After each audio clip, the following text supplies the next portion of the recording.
1 Coríntios, capítulo 1, a partir do verso 1 até o verso de número 3.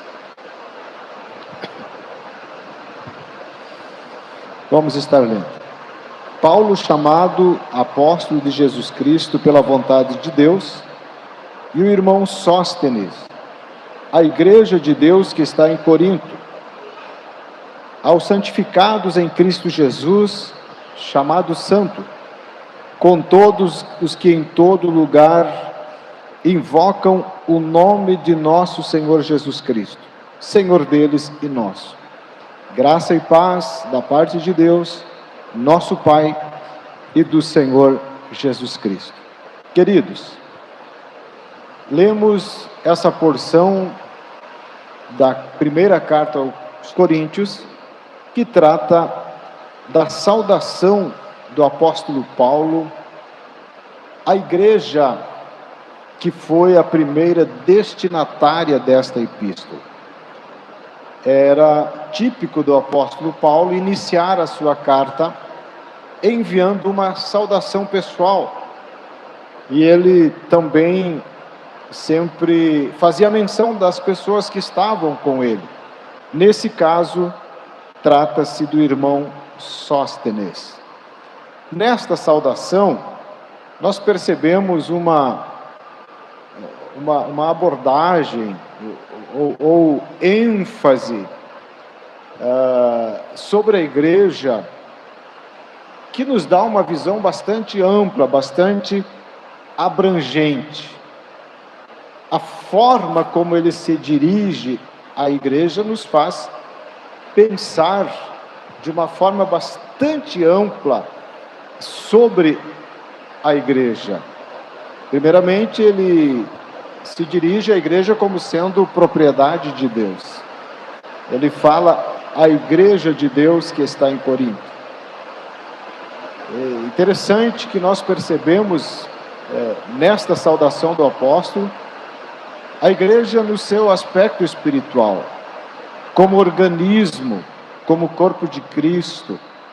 A igreja que tendo um endereço espiritual, Cristo Jesus. Deste modo, a ênfase aqui é a igreja no sentido universal. Universal por abranger todas as pessoas, em todos os lugares que creem no Senhor Jesus.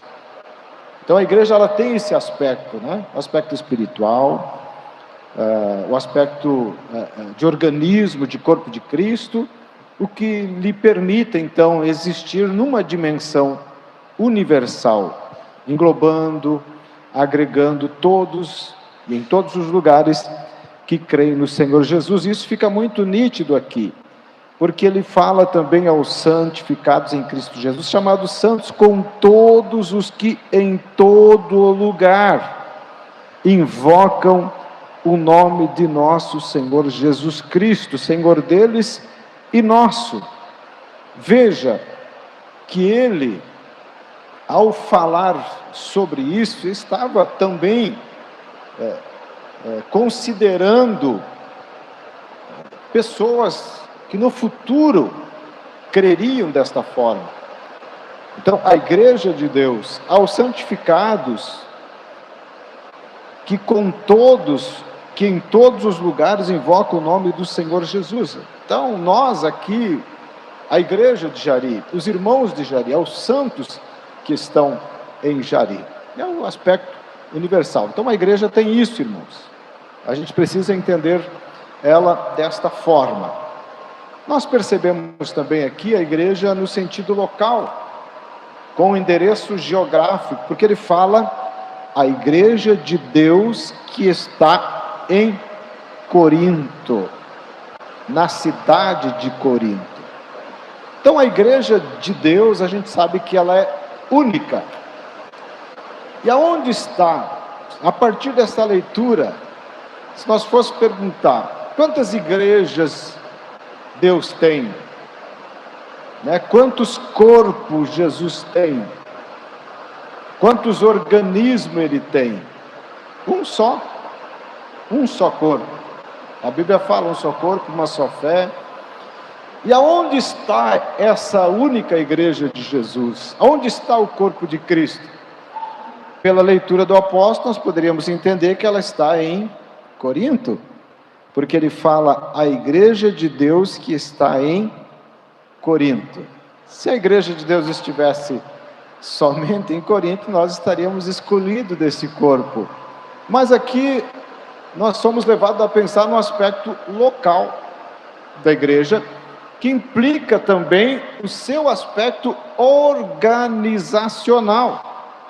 Então nós temos a igreja organismo, corpo de Cristo, a igreja que existe também numa dimensão espiritual, interagindo espiritualmente, e a igreja no sentido local, aonde ela desenvolve então um funcionamento organizacional, organização, e aí implica também questões denominacional, no nosso caso a Assembleia de Deus, questões hierárquicas, questões administrativas, questões de liderança e assim por diante. É interessante que o apóstolo Paulo os chama de santificados em Cristo, chamados para serdes santos.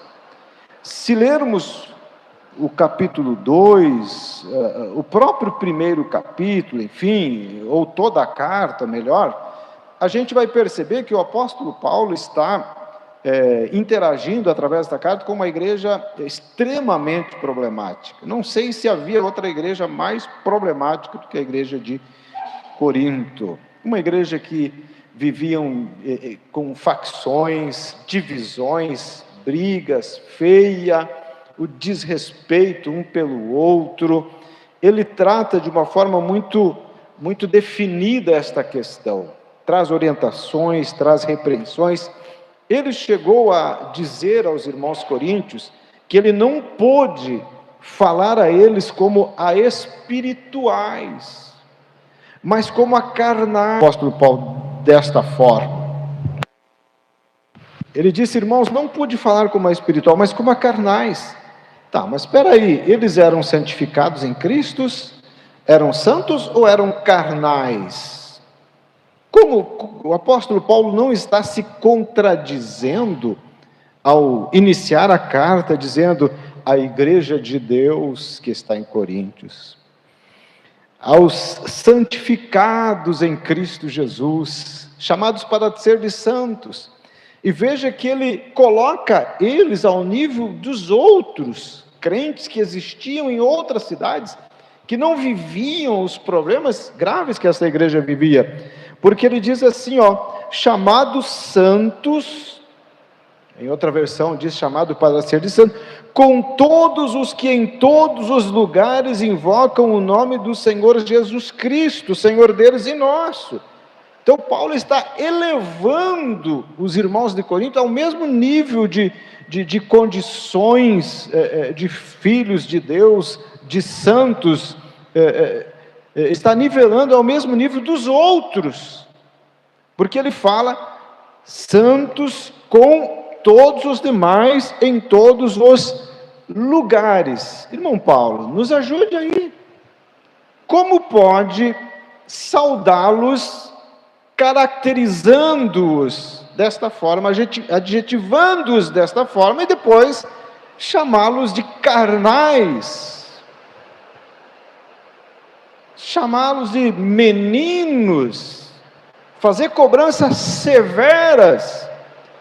Na verdade, irmãos, eles eram sim carnais, e a gente percebe isso na carta, mas eles eram igreja de Deus também, eram santificados, enfim, eram santos também. Eram santos também. Mas é claro que nós não vamos falar sobre tudo isso hoje.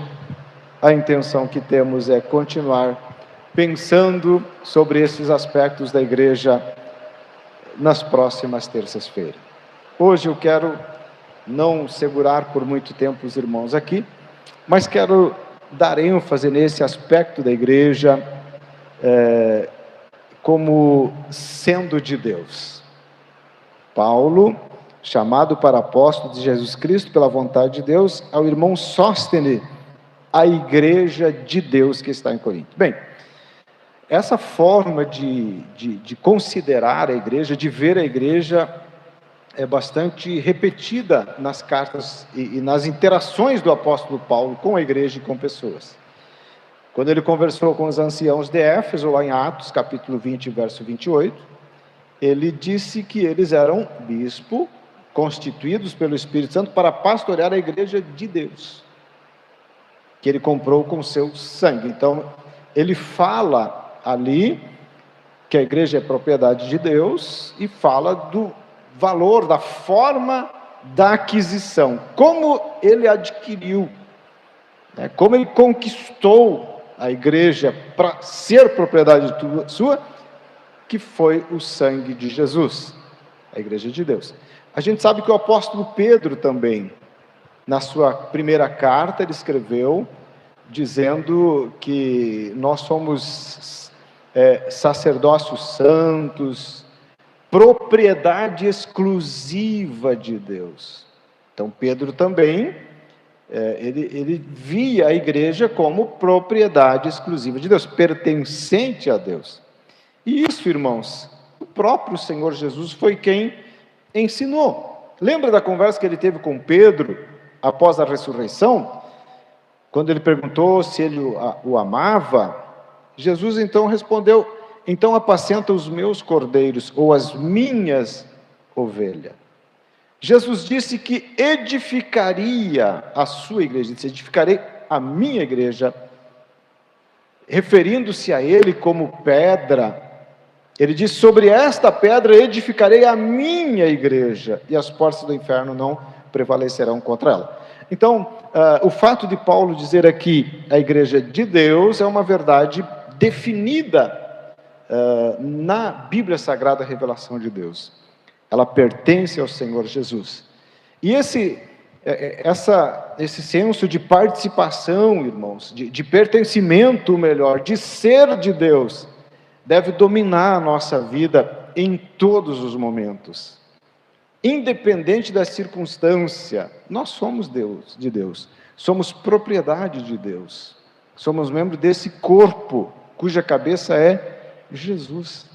Então, não devemos ter esse senso de pertencimento, sou de Deus, somente quando as coisas estão andando muito bem, somente quando não há dor, não há adversidade, só quando o vento sopra a favor, sopra contrário. Não, nós somos de Deus, independente das circunstâncias que vier nos envolver. Devemos ter isso em mente. Ele é nosso Pai. Lembra da oração que Jesus ensinou? Nos dirigirmos dizendo: Pai nosso, Ele é o nosso Pai, Ele é nosso Senhor. Então nós pertencemos a Ele. Então, ser crente, ser cristão implica nisso, em ser propriedade de Deus. Isso vai muito além de ser religioso. É claro que não é o caso nosso, mas hoje se ouve muitas pessoas e a gente fica pensando, né, com uma compreensão muito limitada, muito errada, inclusive, sobre Deus, sobre religião, ao entender que se precisa ter uma religião. Não, tem que ter uma religião, não importa qual é. Tem que estar dentro de uma igreja, tem que estar sem levar em conta esse aspecto de que ser cristão, professar a fé, é ser filho de Deus, é fazer parte da família de Deus, é fazer parte de um corpo cuja cabeça é Jesus, é viver sobre a luz da mente de Cristo, sobre a luz da orientação do céu. E isso tem consequências diversas, inclusive eterna. Eu lembro-me de um senhor que ainda em Novo Hamburgo, na cidade que eu vivia, ele me falou assim, ele disse: olha, a gente não pode viver sem religião, não importa qual é, tem que ter uma religião. Eu disse: eu agora estou fazendo parte de uma ali, que a minha filha vai, pelo menos ali eu tenho um cemitério para ser sepultado quando eu morrer. A igreja tem cemitério, então, pelo menos eu tenho um cemitério para ser sepultado. Eu pensei, os fins da fé, né? Tudo bem, ainda que seja uma forma absurda de estranho, né? De olhar para o valor de uma religião, mas isso pode ilustrar o quanto as pessoas têm um conceito equivocado a respeito disso, né? A respeito da igreja. Mas que esta verdade, irmãos, que está em nós, de que somos a igreja de Deus, o corpo de Cristo, ela não venha se esfriar, não, mas que ela cresça a cada dia, que esta consciência nos torne cada vez mais apegado a Deus, mais íntimos de Deus, e que isso nos impulsione a sermos produtivos no reino, porque tem também estas implicações. Irmãos, o fato de sermos de Deus, propriedade dele, isso nos conecta com o céu. Sim, isto nos faz acessar, interagir com a dimensão espiritual. Afinal, somos o corpo cuja cabeça é Jesus, e Jesus vive na dimensão espiritual. Somos filhos de Deus, propriedade de Deus, e Deus vive na dimensão espiritual. Então, ser igreja nos habilita a vivermos nesta terra uma vida natural como ser humano, a vida social, o aspecto material, mas conectado com a dimensão espiritual, conectado com os céus. E é por isso que a gente se reúne para adorar a Deus. Onde está Deus? Nós, como pertencentes a Ele, somos habilitados a acessar a dimensão espiritual. Por isso que a gente adora, a gente canta, nós falamos, nos é permitido, nos é possível falar com Deus, dizer, abrir o coração para Deus, nos é possível ouvir Deus, nos é possível sentir a presença dEle, viver em condições de intimidade com Deus. Claro, nós somos a igreja dele, é possível interagirmos com a dimensão espiritual. Amém, meus irmãos?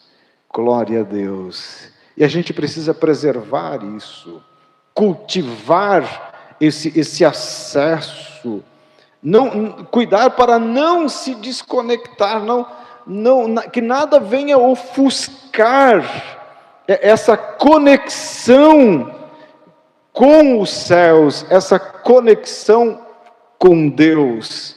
Então, a gente vive essa dimensão. Paulo disse, escrevendo aos Efésios, que ele nos deu vida, estando nós mortos nas nossas ofensas e pecados, ele nos ressuscitou, ele nos deu vida e nos fez assentar nas regiões celestiais em Cristo Jesus.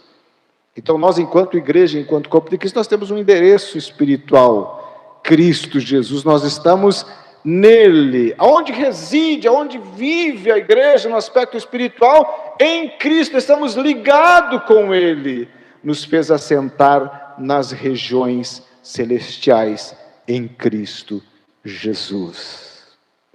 Isso, irmãos, é glorioso. Isso transcende valores materiais, valores físicos. Isso nos coloca acima de coisas meramente físicas e assim por diante. Agora, é verdade que isso também nos torna estranho, nos torna diferente. Porque quem não vive essa experiência, quem não vive essa dimensão, ele também não vai compreender. E Paulo, na sua carta, ele falou que o homem natural não compreende as coisas do Espírito de Deus porque lhe parece loucura. O estado de naturalidade da pessoa não permite ele enxergar, ele ver estas coisas. Mas nós, com a conversão, pelo processo do novo nascimento, da regeneração, essa transformação que o Espírito Santo causa em nós, conforme Jesus falou para Nicodemo, nascer de novo. Se tu não nascer de novo, tu não podes ver o reino de Deus. Isso é curioso. O reino de Deus está presente. Essa dimensão, ela é real. Só que a pessoa, antes de crer em Jesus, no seu estado natural, ela não percebe isso, ela não consegue enxergar. Há um bloqueio. Se não nascer de novo, não pode ver o reino de Deus. Mas através do novo, tudo isso, sente tudo isso, e o homem natural não consegue perceber. Desta forma, nós nos tornamos estranhos. Nós nos tornamos incompreensíveis. E o resultado do fato de não sermos compreendidos também são os mais diversos. Isso resulta, inclusive, em perseguição em alguns casos. Não é o nosso caso na atualidade, e nem o nosso caso no Brasil, mas já foi. Hoje a gente vive a igreja sendo uma instituição muito bem vista, respeitada até. Hoje nós somos aí, só em assembleianos, talvez 10% da população brasileira, né? Se fala em 20 e poucos mil membros da instituição Assembleia de Deus. Aí coloca das outras denominações, vai dar aí um percentual grande. Então já existe um respeito aos evangélicos, né?